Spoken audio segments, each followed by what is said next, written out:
Salut! Alors aujourd'hui, on va attaquer la suite de ce moteur. Et finalement, entre hier et aujourd'hui, j'ai pas trouvé énormément de solutions. Donc j'ai essayé plusieurs culasses, moi, hors cam, pour essayer de retrouver un rapport volumétrique à peu près correct. Je me suis planté hier au niveau du rapport volumétrique. J'ai dit qu'il était à 6,5. En fait, il est à 7,5. Je me suis planté, j'étais un peu fatigué, c'est pas grave, ça arrive. Là, avec une cale de 2,5 mm à l'embase, avec un diagramme d'échappement à 127, j'ai dit qu'il fallait, selon moi, que le rapport volumétrique soit autour de 8. Donc, bon, bah voilà, soit.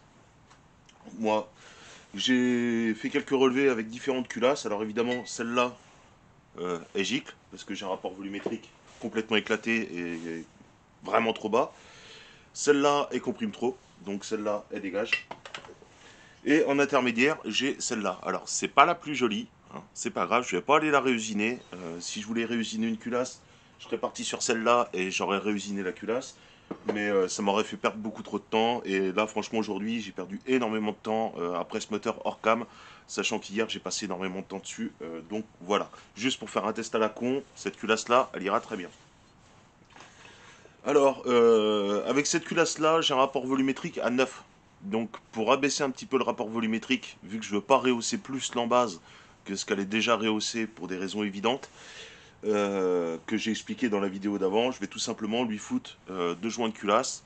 Voilà, pour un test. C'est pas un moteur qui a beaucoup de puissance, donc ça va pas les pulvériser. C'est des joints de culasse avec bague en acier à l'intérieur, donc moi, ça, je sais que ça va pas bouger. Je voulais, à la base, moi, ce que je préconise aux gens, c'est de faire un sandwich entre un joint de culasse comme ça et un joint de culasse en aluminium. L'idéal, c'est de rajouter un joint de culasse en aluminium dessus. Si vraiment il y a besoin de rajouter de l'épaisseur, en remettre un en dessous et de faire un sandwich. Et ça fait des trucs extrêmement hermétiques qui coûtent pas très cher et qui fonctionnent plutôt pas mal. Le problème, c'est que je sais pas si ça va bien se voir, mais voilà, les joints qui nous vendent dans le commerce en aluminium, c'est vraiment de la douille. Donc, si vraiment vous, au niveau des joints de culasse, vous pouvez choper des joints de culasse soit de bonne qualité, il me semble que Mal aussi, qui font des joints de culasse en aluminium, eux ont des codes corrects. Ou alors prenez des joints de culasse en cuivre faits par des Français à la CNC. Très souvent c'est de la découpe jet d'eau, en tout cas je suppose.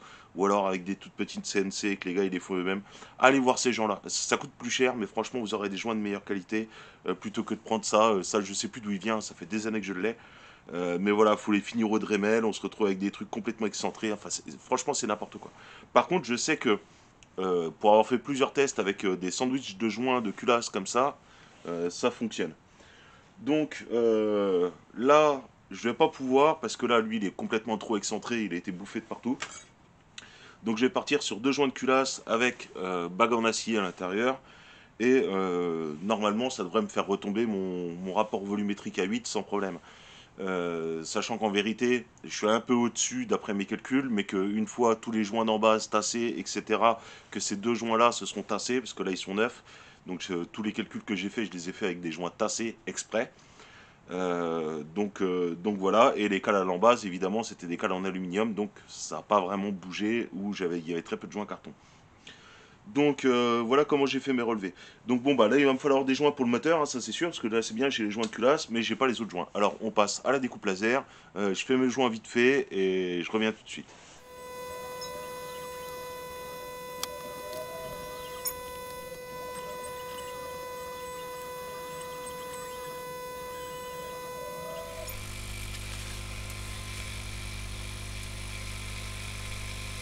Donc voilà, mes joints ils ont été faits, ils ont été un petit peu baignés dans l'huile, ça leur fait toujours un peu de bien. Donc j'ai un joint de 1 mm 6, j'ai un joint de 0,30 et un joint de 0,5 dans mes stocks. Donc une fois tout ça tassé, ça va quand même bien se retasser, hein. Là, voilà. Ça c'est une cale neuve que j'avais dans mes stocks de mémoire. Je crois que ça vient de chez Boost ça. Donc voilà, j'avais une cale Boost dans mes stocks, je vais l'utiliser. Et j'ai un joint euh, directement de Carter que j'ai pris une photo. Donc le problème c'est qu'il est pas ouf en fait ce joint. J'ai pris une photo qui traînait sur le net et j'ai voulu redécouper le joint sur la photo. Voilà, clairement on dirait que même sur le net les joints sont pas bons parce que là je sais pas si vous voyez mais il y a des trous. Voilà. Là, ce trou-là, il est carrément beaucoup plus gros que celui-là, quoi. C'est-à-dire que même les photos qu'il y a sur le net, déjà, les joints sont pas bons. Déjà, ceux qui sont en photo sont pas bons. Donc voilà, je les aurais commandés, j'aurais eu exactement la même saloperie. En tout cas, si la photo était contractuelle, j'aurais eu la même saloperie. Donc bon, là, clairement, j'ai pas envie de m'emmerder à aller racheter des joints, sachant que les joints qu'il y a dans le commerce pour ce genre de bécane, de toute façon, ça va jamais. Je vais me contenter de ça. Et si vraiment je vois que ça va pas, je remodéliserai. Mais bon, normalement, dans l'ensemble, ça devrait aller. Allez, je passe à la suite. Ensuite, je vais parler de un petit peu tous les petits problèmes qu'il y a sur ce moteur-là. Donc au niveau des joints, il y a deux joints que j'ai chopés. C'est directement une photo que j'ai prise sur internet pour les faire. Donc là on voit que il y a des trous gros, des trous petits. Bref, là le joint de carter déjà il est complètement à chier. Et ça on va voir pourquoi ça va poser problème. Pas trop au niveau des trous, mais au niveau de l'épaisseur du joint. Bon bah là j'ai une cale boost, bon bah elle va passer là-dedans. Il y a celui-là aussi, ce joint-là, le joint de pipe qui me paraît un peu fin. Bon je l'ai fait dans du Flexil 240, donc normalement ça devrait pas fuir. Mais là c'est pareil, hein, la photo elle était complètement à chier. À croire que ceux qui mettent les photos en ligne font exprès de foirer les photos pour qu'on puisse pas refaire des joints à partir de leurs photos. Bon ça c'est un des problèmes. Il y a aussi le fait que je vais être obligé de rouler avec deux joints de culasse, mais bon ça clairement ça m'en touche une sans faire bouger l'autre. Il y a le jeu du vilebrequin. Là, j'ai 1,5 mm de jeu. On est d'accord, c'est pas trop grave. Hein. Avec un embrayage type Vogue à côté, c'est pas, on s'en fout. Hein. C'est pas un variateur qui va venir tirer le vilebrequin pour le faire rentrer en contrainte, donc c'est pas un problème. Le problème, c'est que une fois que je vais avoir remis ça, je vais me retrouver avec un jeu dans le vilebrequin complètement éclaté. Donc bon, ça me chagrine un peu parce qu'en fin de compte, quand j'ai acheté la 102, j'avais deux moteurs et sur les deux moteurs, il y en avait un qui était équipé de bacs de centrage ou plutôt de petites rondelles de centrage. Et c'était plutôt pas mal. Et ça valait son petit pesant de cacahuètes ce truc-là. Et impossible de remettre la main dessus. Donc bon, bah c'est comme ça. Donc bah tout ça, ça me chagrine un peu. Il y a aussi le roulement. Sur les deux carters, j'ai un côté où le roulement, il rentre un peu en force. Mais honnêtement, je suis sûr, je mets deux petits coups de maillet, il rentre bien. Donc, voilà, ça me fait chier d'aller pointer le carter au pointeau pour mettre le roulement, sachant qu'il est déjà juste pile poil dedans. Donc, je voulais utiliser du sel roulement, seulement le problème c'est que mon bidon s'est renversé sur l'étagère, le bouchon fuyait, j'ai perdu tout mon sel roulement, donc je n'ai plus de sel roulement. Donc, je vais utiliser un autre produit que je parlerai peut-être dans une vidéo qui est beaucoup plus universelle qui permet de servir à pas mal de choses. Le produit il fait tout, hein. Il fait pâte à joint, il fait frein à filet. Là je vais m'en servir de sel roulement. Voilà, ça c'est un truc. Je vais pas dire ce que c'est tout de suite pour éviter de me faire cracher dessus. Je vais continuer à faire des tests sur ce produit-là et un jour je ferai une vidéo sur tout ce qui est pâte à joint et toute la clique, que tout le monde sait que je déteste ça.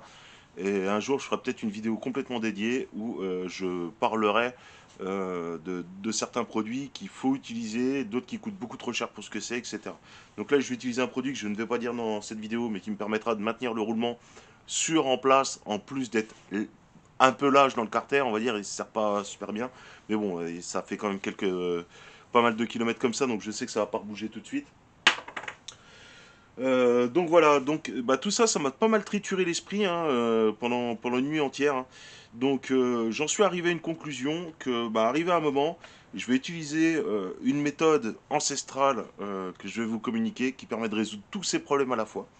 C'est la méthode vraiment, mais fondamentale dans la mécanique, quand vraiment on plante et qu'on ne sait pas où on va, comme moi dans cette saloperie là. C'est la méthode du plug et on verra. Voilà. Il y a le plug and play, tout le monde sait ce que c'est, et arrive un moment, bon bah si vraiment on tazoune trop, là ce qui est mon cas, c'est vraiment la méthode du plug et on verra. Je vais monter ça, je vais juste prier pour pas faire de casse. Bon là normalement il n'y a aucune raison de faire de la casse, mais bon au bout d'un moment je veux dire, je vais le monter, hein, on va voir comment ça se comporte. Je sais à l'avance que c'est pas supposé être bon. Si ça fonctionne, ça fonctionne, ça fonctionne pas, c'est pas grave. Tout ce que je veux c'est éviter de foirer un sillon de piston qui est juste introuvable. Le reste c'est du plug et on verra. Donc bah, c'est parti. Moi j'assemble tout ça hors cam. Et puis on se revoit quand le moteur il est fini d'être monté, hein, tout simplement. Allez, c'est parti. Bon, voilà, alors pour vous, le moteur s'est remonté comme par magie. Pour moi, vachement moins. Donc bon, je ne fais pas voir comment je l'ai remonté, hein. Je veux dire, tout le monde s'en fout, ça a strictement aucun intérêt. Des vidéos, on voit des gens remonter des moteurs, ça pullule sur YouTube, voilà. Pas grand chose à dire là-dessus. Juste le fait que j'ai été obligé de modifier un petit peu la vis de. Normalement, c'est une vis de 10 qui, voilà, un tige fileté M6 avec un écrou de 10.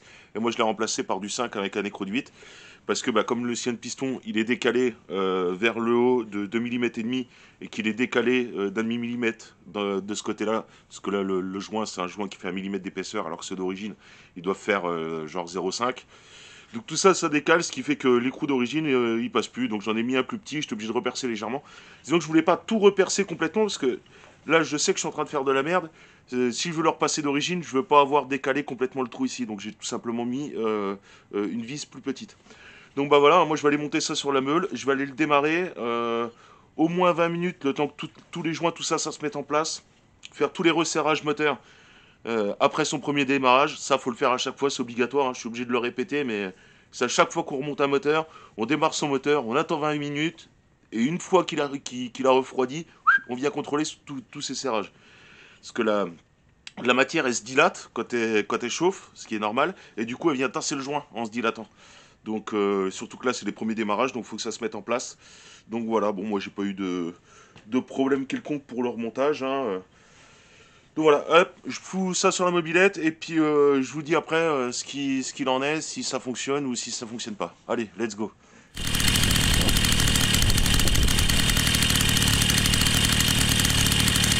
Bon, alors là le moteur on l'a vu tourner au ralenti, donc c'est bien, mais ça répond pas à la fameuse question, est-ce que ça fait gagner quelque chose ou pas mes modifs?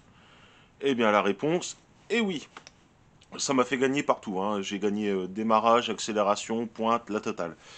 Donc là en pointe, avec le pot d'origine, je plafonnais à 33 km/h. Avec mon petit pot de pocket bike, j'arrive à tirer jusqu'à 37 km/h en moyenne. Et là, avec cette modif, j'arrive à tirer à 47 km/h. Donc j'ai gagné 10 km/h avec cette modif. Par contre, je ne pourrais pas aller tirer plus loin à cause des réglages, parce que logiquement, en fin de compte, pour pouvoir tirer aussi loin, je suis obligé d'appauvrir un peu le moteur, ce qui m'oblige à avoir un ralenti un petit peu haut, comme vous l'avez vu sur la vidéo. Le ralenti, je peux pas l'abaisser trop en dessous de ça, sinon le moteur cale.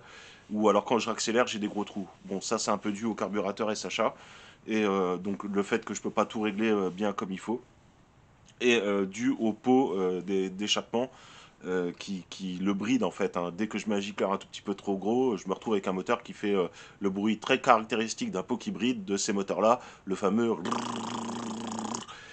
très mélodieux, hein, et très casse-bonbon.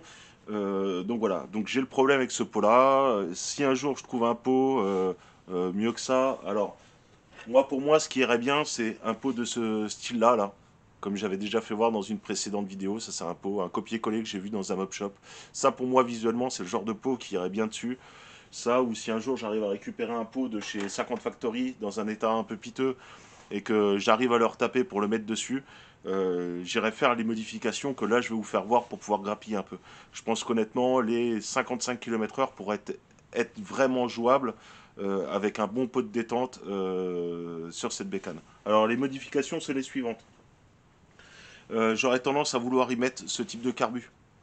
Un petit carbu PHBG, ça c'est un carbu qui vient d'un Peugeot XP des années 90, donc les Peugeot XP automatiques, sans vitesse, qui est équipé de moteur de 103. Donc voilà, moi j'aurais tendance à vouloir y mettre ce carbu-là, parce que les carbus SHA, même avec un pot de détente, je me doute que les réglages risquent d'être un petit peu chiants.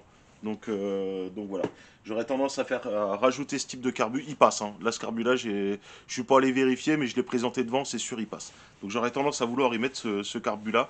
Parce qu'un SHA aventurisé pour un kit 70, c'est bien. 203, pour un Air Fox, ça pose pas de problème. Pour un Origine 3 transfert avec des diagrammes rehaussés, niveau réglage, ça commence à être quand même assez borderline. Et là, pour un 102, je pense que vraiment, faudrait vraiment passer sur ce genre de choses pour affiner des réglages vraiment de façon plus correcte pour ce type de moteur. Alors, où est-ce que j'aurais tendance à vouloir aller gratter? Là, je ne vais pas le faire tout simplement parce que c'est mon pot qui me bride et je le sais.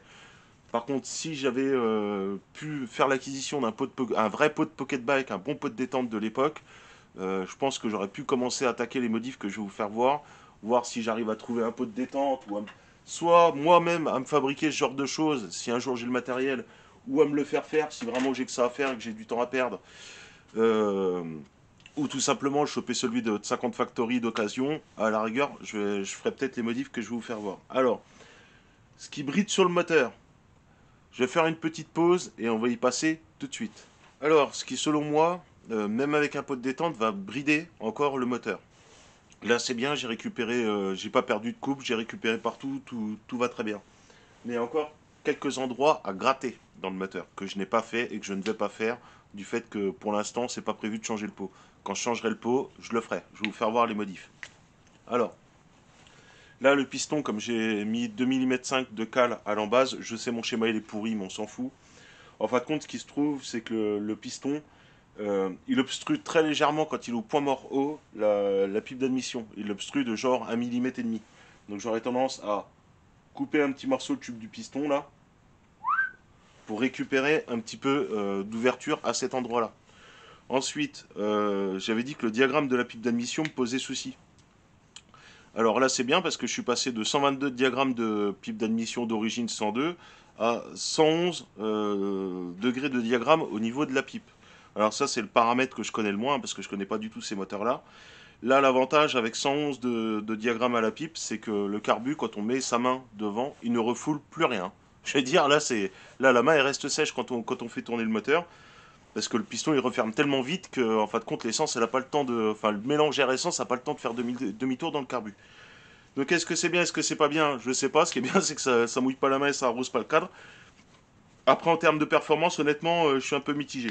Donc ce que j'aurais tendance à vouloir faire, c'est que d'origine Peugeot, les mecs étaient pas cons à l'époque, s'ils ont mis 122 diagrammes à la pipe d'admission, c'est forcément que devait y avoir une raison.